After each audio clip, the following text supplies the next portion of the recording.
सबके बीच में हाथ जोड़ के विनती करें कि हमारा बड़का भैया जीवन भैया के भारी मतों से विजयी बना के एक बार सेवा करे के मौका दिया। कुछ गीत सबके बीच में सुनाई।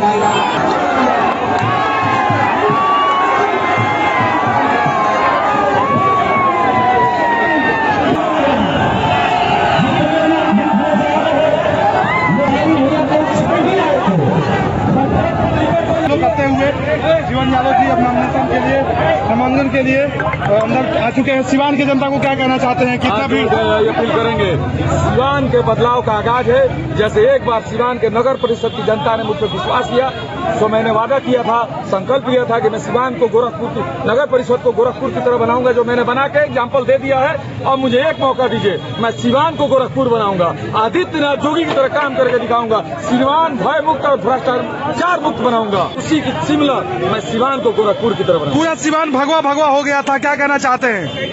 गर्व से कहो हम हिंदू है, सनातन धर्म के हैं, सनातन को मानते हैं, मानते रहेंगे। खेसारी लाल जी आए हुए थे, कितना आपको भाई है, हमारे मित्र हैं, आए हैं आशीर्वाद देने, बहुत सारे लोग आए थे।